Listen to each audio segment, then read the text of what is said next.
Selamat pagi anak-anak, selamat bertemu kembali di pembelajaran kita otomatisasi tata kelola kepegawaian. Materi kita pada hari ini adalah mengenai perkawinan pegawai negeri sipil. Sebelum kita lanjutkan ke materi kita, kita harus mengetahui apa tujuan dari pembelajaran kita. Yang pertama, setelah siswa mempelajari materi ini, siswa diharapkan memahami tentang perkawinan bagi pegawai negeri sipil. Yang kedua, mengidentifikasi persyaratan pegawai negeri sipil dalam melangsungkan perkawinannya.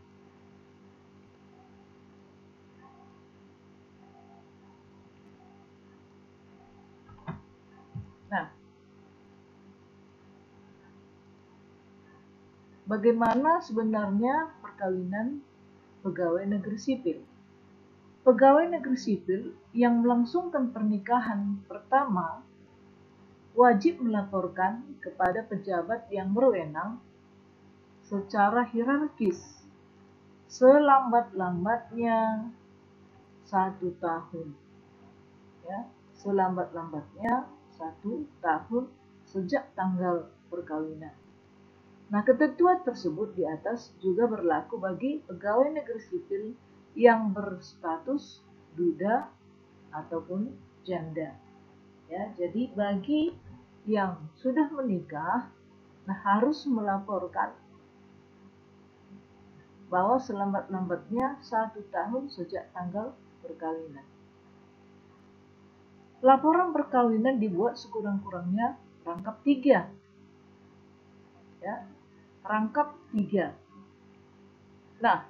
Yang pertama itu harus dibuat untuk bupati, yang kedua BKD, dan yang ketiga kepala SKPD, di mana PNS itu ditempatkan bekerja.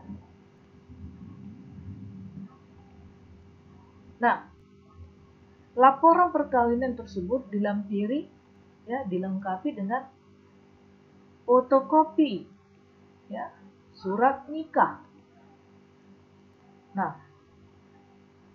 Kemudian pas foto hitam putih suami istri 3x4 dengan 3 lembar. Itu dia setelah perkawinan mereka, selambat-lambatnya 1 tahun setelah perkawinan dilangsungkan, itu harus dilaporkan.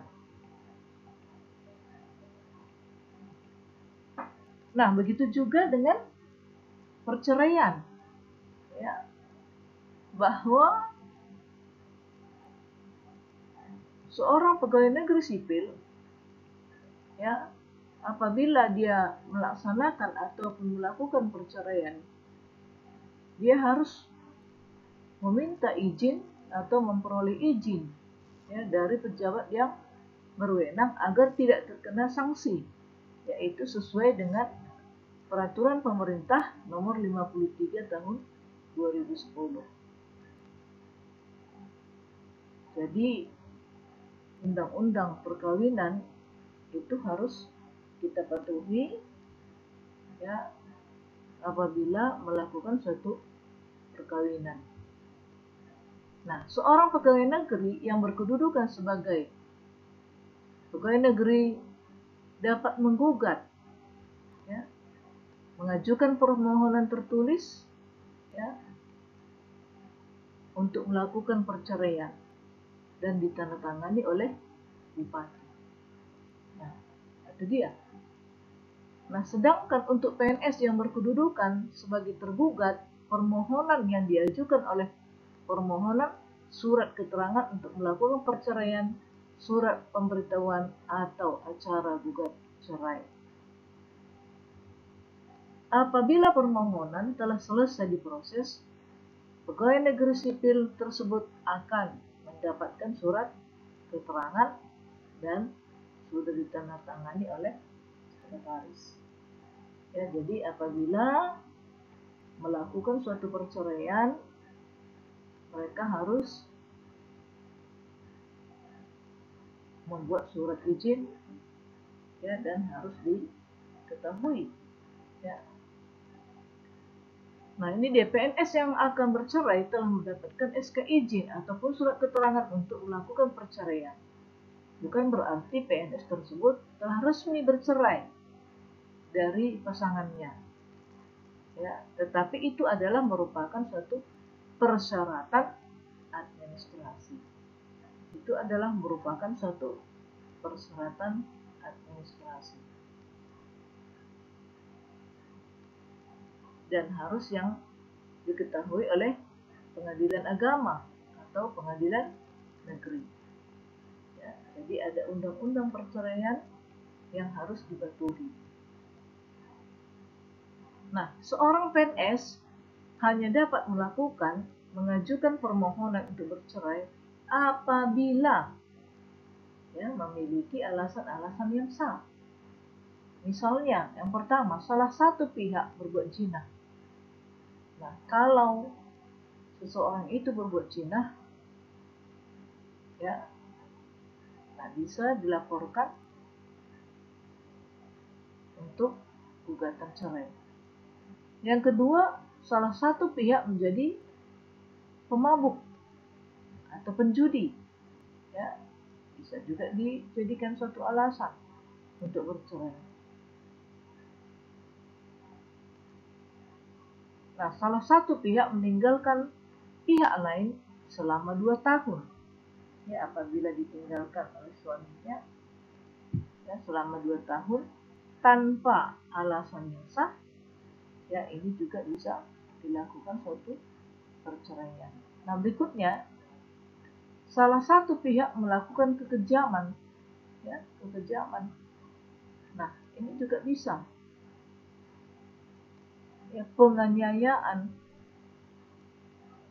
Nah, ini juga bisa dilakukan gugatan cerai, ya. Antara suami istri terus-menerus terjadi perselisihan, ya, terjadi perselisihan. Nah, jadi bisa dilakukan penggugatan, ya, untuk meminta cerai.